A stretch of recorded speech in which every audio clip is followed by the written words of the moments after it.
بسم اللہ الرحمن الرحیم۔ آج ہم ایک ایسی دستاویزی سیریز کا آغاز کر رہے ہیں جو آپ کو اس شہر کی سیر کروائے گی جسے پاکستان کا دل اور شہر اقتدار کہا جاتا ہے۔ اسلام آباد جو دیکھنے میں تو خاموش اور پرسکون ہے مگر اس کے سناٹے میں بھی بہت کچھ ہے۔ اس سیریز کی پہلی کڑی میں ہم اس شہر کے بننے، اس کی منصوبہ بندی اور اس کے پس پردہ چھپے تضادات کی حقیقت جانیں گے۔ آئے اسلام آباد کی پرتیں کھولتے ہیں۔ میں ہوں عابد محمود مغل اور آپ دیکھ رہے ہیں بزنس سپورٹ۔ مارگلا کے دامن میں بسا یہ شہر محض کنکریٹ، اینٹوں اور سیمنٹ کا بے جان مجموعہ نہیں بلکہ یہ ایک ایسی زندہ جاوید تجربہ گاہ ہے جہاں 60 کی دہائی میں ایک طاقتور فوجی حکمران کی انا اور ایک یونانی نقشہ نویس کی لکیروں نے باہم مل کر ایک نیا خواب بنا تھا۔ اسلام آباد اس مغرور اور بنتی سورتی محبوبہ کی مانند ہے جس کا ظاہری روپ تو پیرس اور لندن کی جدیدیت سے ہم آہنگ ہونے کی تڑپ رکھتا ہے مگر اس کا دل آج بھی راولپنڈی کے راجہ بازار کی تنگ و تاریک گلیوں اور شور شرابے میں دھڑکتا ہے۔ یہ شہر ایک عجیب تضاد کا حامل ہے جہاں کی شاہراہیں اتنی سیدھی اور ہموار ہیں کہ انسان اگر بھٹکنا بھی چاہے تو جدید برقی نقشہ اسے زبردستی سیدھے راستے پر لے آتا ہے۔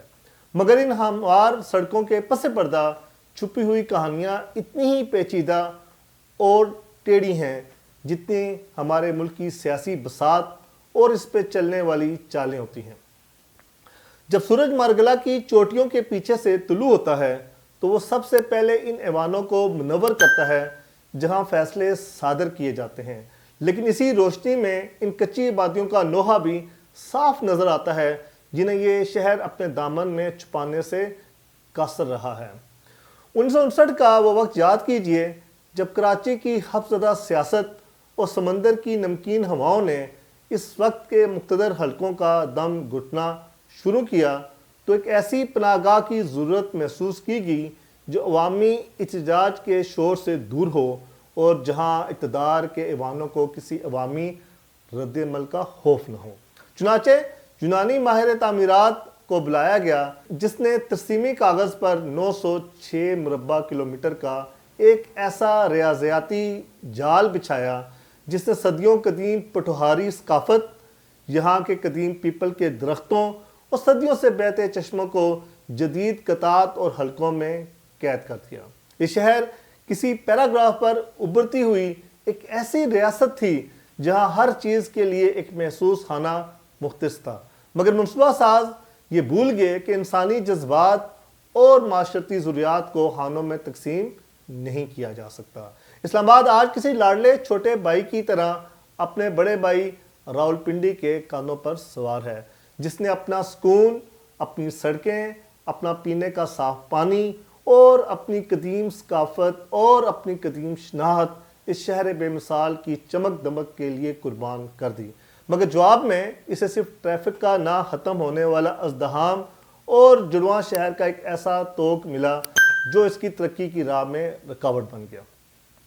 2006 کے جدید تناظر میں اگر ہم اس شہر کا معاشی نقشہ دیکھیں تو ہوش ربا حقائق سامنے آتے ہیں کہ 60 کی دہائی میں جو زمین کوڑیوں کے باؤ میسر تھی آج وہاں ایک مرلہ خریدنے کے لیے ایک عام سفید پوش شہری کو اپنی 3 نسلوں کی جمع پونجی دو پر لگانی پڑتی ہے۔ یہ شہر اب محض افسر شاہی کا مسکن نہیں رہا بلکہ یہ سرمایہ داروں کی وہ چراگاہ بن چکا ہے جہاں پلاٹوں کی فائلیں کرنسی نوٹوں سے زیادہ تیزی سے ہاتھوں ہاتھ بدلتی ہیں۔ یہاں کے نالے یہ گواہی دیتے ہیں کہ کاغذوں پر کی گئی مثالی منصوبہ بندی میں زمینی حقیقتوں کے کتنے بڑے سوراخ رہ گئے تھے۔ ذرا سی بارش اس شہر کے جدید نظام کا پول کھول دیتی ہے۔ طبقاتی کشمکش کی اس سے بدتر مثال کیا ہوگی کہ ایک طرف F6 اور E7 کے وہ شیش محل ہیں جن کی دیواروں سے بھی متمول طبقے کی خوشبو آتی ہے اور دوسری طرف G7 اور G8 کے وہ سرکاری کوارٹر ہیں جہاں تیسری نسل بھی اسی پوسیدہ مکان میں صاحب بہادر بننے کا ادھورا خواب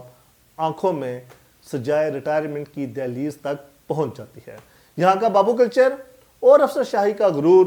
اس شہر کی فضاؤں میں رچا بسا ہے، جہاں گاڑی کی نمبر پلیٹ کا رنگ اور سائرن کی آواز یہ طے کرتی ہے کہ قانون آپ کے سامنے جھکے گا یا آپ کو قانون کی دیوار سے لگائے گا۔ اسلام آباد کی راتیں اب وہ پرسکون راتیں نہیں رہیں جن کا ذکر پرانی کتابوں میں ملتا ہے۔ اب یہاں کا شور پنڈی کے شور سے ہم کلام ہونے لگا ہے۔ یہاں کی فائلیں اگر واقعی چلنا شروع کر دیں تو شاید یہ ملک اپنی تقدیر بدل لے، مگر وہ فائلیں صرف میز کے نیچے سے گزرنے کا خفیہ فن جانتی ہیں، اور جب تک وہ میز کے نیچے سے نہیں گزرتی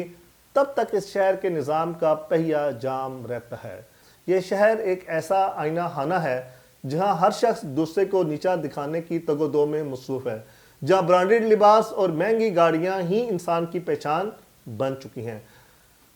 مرگلہ کی بلندیاں جہاں سے شہر کا نظارہ ایک سحر انگیز خواب کی مانند لگتا ہے، وہیں سے نیچے جھانکیں تو ان کچی بستیوں کا دھواں بھی نظر آتا ہے جن شہر کی انتظامیہ اپنے ریکارڈ سے مٹانا چاہتی ہے، مگر وہ بستیاں اس شہر کے وجود کا وہ ناگزیر حصہ بن چکی ہیں جن کے بغیر اس شہر کی عالی شان کوٹھیوں کا نظام نہیں چل سکتا۔ اسلام آباد ایک ایسا ادھورا خواب ہے جسے ہر حکمران نے اپنے رنگ میں رنگنے کی کوشش کی، مگر یہ شہر آج بھی ایک مکمل معمہ ہے جس کی تہیں جتنی کھولی جائیں اتنے ہی نئے تضادات سامنے آتے ہیں۔ یہ شہر سڑکیں تو صاف رکھتا ہے مگر اپنے دامن میں پلنے والی نفرتوں اور محرومیوں کے میل کو چھپانے کے ہنر میں بھی کمال رکھتا ہے، جہاں کی خاموشی میں بھی ایک خاص قسم کا جہو جلال ہے جو عام آدمی کو احساس کمتری میں مبتلا کرنے کے لیے کافی ہے۔ کل جب ہم اس شہر کے تعلیمی نظام اور بازاروں کی بات کریں گے تو یہ حقیقت مزید واضح ہوگی کہ اسلام آباد کس طرح اپنی چمک کے پیچھے اندھیروں کو چھپائے بیٹھا ہے۔ یہ تو تھا اس شہر کا ظاہری نقشہ اور اس کے قیام کی کہانی، لیکن کیا اس کی سیدھی سڑکیں یہاں بسنے والے انسانوں کی زندگیوں اور ان کے الجھے ہوئے مسائل کو بھی سیدھا کر پائیں؟ کل کی قسط میں ہم اس شہر کے بازاروں اور گلیوں کا رخ کریں گے جہاں سادگی اور نمائش کا ایک عجیب ٹکراؤ نظر آتا ہے۔ چینل کو لائک سبسکرائب کریں، کمنٹ میں بتائیں کہ آپ کو ویڈیو کیسی لگی۔ پاکستان زندہ باد۔